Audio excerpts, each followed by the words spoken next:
वीरानपुर की दोपहर कोई मामूली दोपहर नहीं होती थी। यह की धूप चमड़ी को झुलसाने वाली नहीं, बल्कि उसे तपाकर तांबा बना देने वाली थी।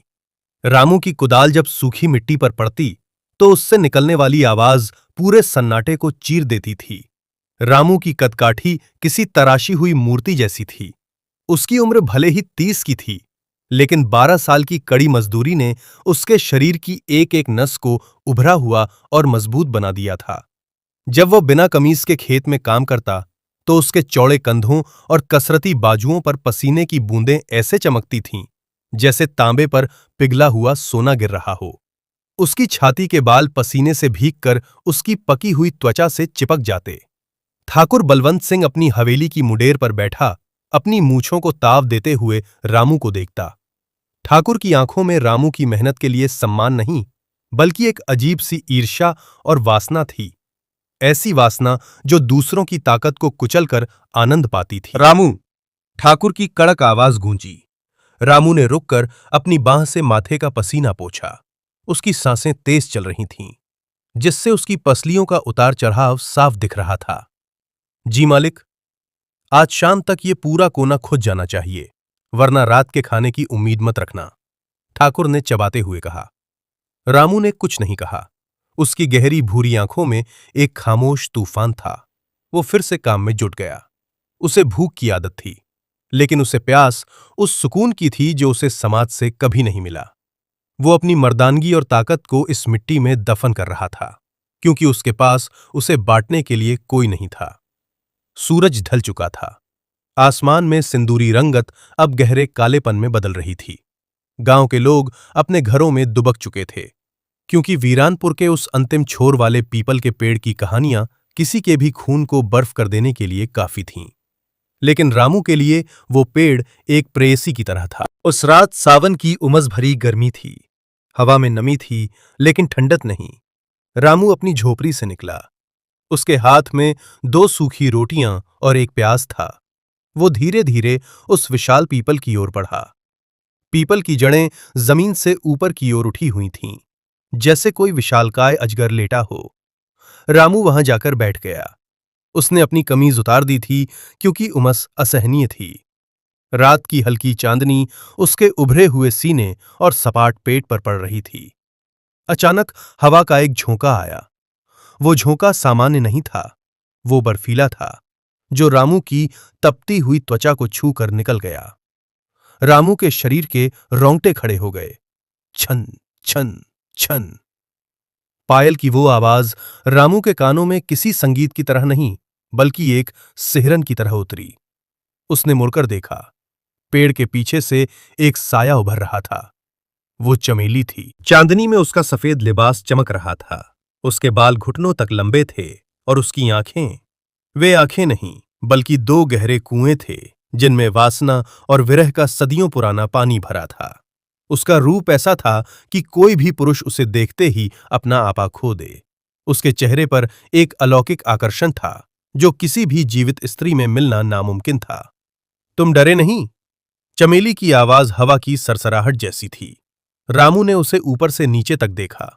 उसकी नजरें चमेली के गोरे, लगभग पारदर्शी पैरों पर टिकी थीं, जो जमीन को नहीं छू रहे थे। डर उसे लगता है जिसके पास खोने को कुछ हो। मेरे पास तो सिर्फ ये तड़पता हुआ बदन और अकेलापन है। चमेली थोड़ा करीब आई। उसके आने से वातावरण में एक अजीब सी गंध फैल गई। मिट्टी, चमेली के फूल और मौत की ठंडी खुशबू। तुम्हारी आंखों में जो आग है रामू, वो इस पेड़ को जला सकती है। तुम मुझे एक रूह की तरह नहीं, एक औरत की तरह देख रहे हो। रामू का गला सूख गया।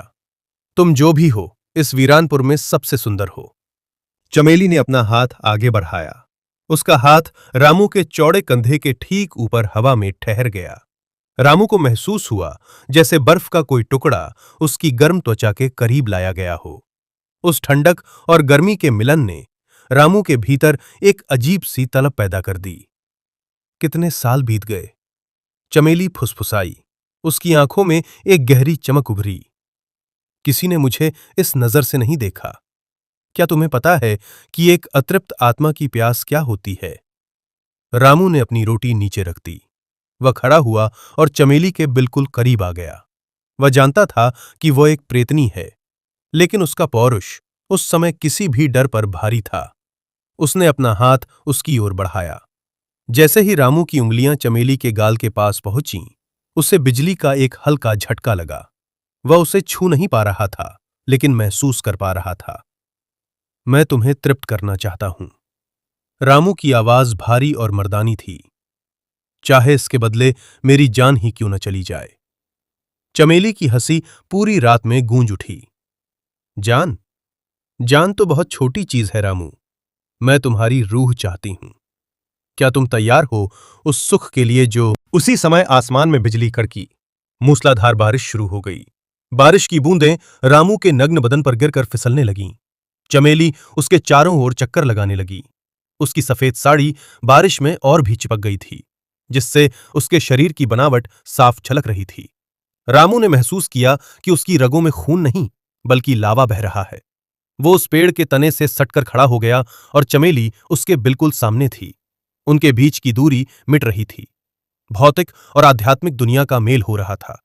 बारिश की बूंदें अब और भी तेज हो गई थीं। पीपल के पत्तों से छनकर आने वाला पानी रामू के तपते हुए सीने पर गिर रहा था। चमेली, जो एक साया थी, अब रामू के इतने करीब थी कि उसकी मौजूदगी से रामू के शरीर के रोम रोम जाग उठे थे। चमेली की आंखों में एक ऐसी मादकता थी जो किसी मदिरा से भी तेज थी। उसने अपने ठंडे धुंधले हाथों को रामू के चेहरे के करीब लाया।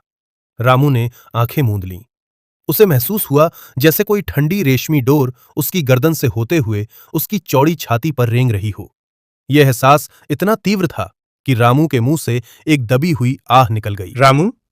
चमेली की आवाज उसके कानों में किसी मंत्र की तरह गूंजी। क्या तुम जानते हो, एक रूह जब किसी जीते जागते इंसान की गर्मी महसूस करती है तो क्या होता है? मेरी नसें, जो दशकों पहले सूख चुकी थीं, तुम्हारे इस पौरुष को देखकर फिर से थिरकने लगी हैं। रामू ने अपनी आंखें खोलीं। उसकी आंखों में वासना से ज्यादा एक आदिम भूख थी, प्यार पाने की भूख, किसी का होने की भूख। उसने बिना डरे अपना हाथ हवा में उछाला और चमेली के कमर के घेरे के पास ले गया। हालांकि वह उसे पूरी तरह स्पर्श नहीं कर पा रहा था, लेकिन वहां की हवा इतनी सघन हो गई थी कि उसे एक भारीपन महसूस हुआ। चमेली ने अपना सिर पीछे की ओर झुकाया और एक लंबी सांस ली। तुम्हारे पसीने की गंध, ये मुझे फिर से जीवित होने का एहसास दिला रही है। उस रात उस पुराने पीपल के नीचे एक अजीब सा मिलन हुआ। रामू जमीन पर बैठ गया और चमेली उसके चारों ओर एक मादक नृत्य की तरह घूमने लगी। बिजली की हर कड़क के साथ चमेली का रूप और भी मोहक होता जा रहा था। रामू का सुडौल शरीर, उसकी मेहनत से बनी मांसपेशियां और उसकी पकी हुई त्वचा उस अंधेरी रात में किसी योद्धा की तरह चमक रहे। दोनों के बीच शब्दों की जरूरत खत्म हो गई थी। रामू ने अपनी बाहें फैला दीं और चमेली धीरे धीरे उसके शरीर में समाने लगी। वह उसे छू नहीं सकती थी, लेकिन वह उसकी आत्मा के जरिए उसके शरीर की नसों में। अगली सुबह जब रामू खेत पहुंचा तो उसके चेहरे पर एक अलग ही नूर था। उसकी थकान गायब थी, लेकिन हवेली की खिड़की से ठाकुर बलवंत सिंह ये सब देख रहा था। ठाकुर का दिल काली कोठरी की तरह था, जहां सिर्फ हवस और सत्ता का वास था। ठाकुर ने अपने खासम खास लखा को बुलाया। लखा, उस रामू पर नजर रख। कल रात वह उस मनहूस पेड़ के नीचे क्या कर रहा था? सुना है उस पेड़ पर एक ऐसी खूबसूरत बला रहती है जिसे देखने वाला पागल हो जाए। अगर वह बला इतनी ही सुंदर है तो वो एक मामूली मजदूर की बाहों में क्यों? उसे तो इस हवेली के मखमली बिस्तरों पर होना चाहिए। ठाकुर की आंखों में चमेली को पाने की गंदी चाहत जाग उठी थी। वह भूल गया था कि वह एक रूह है, एक प्रेतनी है। उसे बस अपनी ताकत का गुमान था। शाम को ठाकुर ने खुद रामू को रोका। रामू, सुना है आजकल तू रात को घर नहीं जाता। उस पेड़ के नीचे तुझे ऐसा क्या मिलता है जो तू अपनी जान की परवाह नहीं करता? रामू ने ठाकुर की आंखों में आंखें डालकर कहा, मालिक, वहां वो सुकून मिलता है जो आपकी हवेली की दीवारों में नहीं है। वह प्यार है, उपेक्षा नहीं। ठाकुर ठहाका मारकर हंसा, लेकिन उसकी आंखों में नफरत थी। प्यार? एक चुड़ैल से प्यार? तू पागल हो गया है। तुझे ठिकाने लगाना ही होगा। ठाकुर ने शहर से उस तांत्रिक को बुलवाया जिसका नाम सुनते ही अच्छे अच्छों के पसीने छूट जाते थे। कापालिक अघोरी। कापालिक के गले में हड्डियों की माला थी और उसकी आंखों में खून उतरा हुआ था। ठाकुर, कापालिक ने अपनी भारी आवाज में कहा, वो रूह मामूली नहीं है, वो बरसों की प्यासी है। अगर उसे वश में करना है तो उसे उस चीज का लालच देना होगा जो उसे सबसे ज्यादा प्यारी है, रामू का खून और उसकी जवानी। ठाकुर ने दांत पीसते हुए कहा, मुझे वो रूह चाहिए, उसे मेरे कदमों में ला दो, चाहे इसके लिए पूरा गांव ही क्यों न जलाना पड़े। अमावस्या की रात नजदीक आ रही थी। गांव में एक अजीब सा सन्नाटा पसर गया था। रामू को एहसास नहीं था कि उसकी प्रेम कहानी अब एक खूनी मोड़ लेने वाली है। वो हर रात चमेली के साथ उस रूहानी सुख में डूबा रहता जहां जिस्म की सीमाएं खत्म हो जाती थीं। चमेली ने एक रात रामू को चेतावनी दी थी, रामू, मेरी दुनिया और तुम्हारी दुनिया के बीच एक दीवार है। अगर कोई उस दीवार को जबरदस्ती गिराने की कोशिश करेगा तो तबाही मचेगी। मुझे डर है कि तुम्हारी मासूमियत तुम्हें ले डूबेगी। लेकिन रामू प्रेम के नशे में अंधा था। उसने चमेली के धुंधले हाथों को चूमने की कोशिश की और कहा, तुम्हारे लिए मैं नर्क की आग में भी कूद सकता हूं। अमावस्या की रात, आसमान में चांद का नामोनिशान नहीं था। हवा रुक गई थी, जैसे प्रकृति भी किसी अनहोनी का इंतजार कर रही हो। रामू पीपल के पेड़ के नीचे बैठा था। अचानक मशालों की रोशनी ने अंधेरे को चीर दिया। ठाकुर बलवंत सिंह, कापालिक और दर्जनों नकाबपोश आदमी वहां पहुंच गए। रामू को संभलने का मौका ही नहीं मिला। उसे चारों तरफ से घेर लिया गया। पकड़ लो इस गद्दार को, ठाकुर चिल्लाया। रामू को लोहे की जंजीरों से बांध दिया गया। उसे उसी पीपल के पेड़ के सामने घुटनों के बल बैठा दिया गया। कापालिक ने जमीन पर खून से एक घेरा बनाया और मंत्र पढ़ने लगा, निकल बाहर, ए प्यासी रूह, इस जवान खून की खुशबू सूंघ और बाहर आ। कापालिक ने चिल्लाते हुए एक मटकी फोड़ी जिसमें मांस के टुकड़े थे। पीपल का पेड़ थरथराने लगा। पत्तों की सरसराहट किसी चीख में बदल गई। चमेली प्रकट हुई, लेकिन उसका रूप आज डरावना था। उसकी आंखें अंगारे की तरह जल रही थीं। छोड़ दो उसे, चमेली की आवाज बिजली की कड़क की तरह गूंजी। ठाकुर चमेली की सुंदरता देखकर हक्का बक्का रह गया। उसकी वासना 7वें आसमान पर पहुंच गई। वाह, इतनी सुंदर मौत! कापालिक, इसे कैद करो, ये आज रात मेरी होगी। कापालिक ने अपनी जलती हुई राख चमेली की ओर फेंकी। चमेली तड़प उठी। वो जंजीरों में बंधे रामू की ओर बढ़ी, लेकिन तांत्रिक का मंत्र उसे रोक रहा था।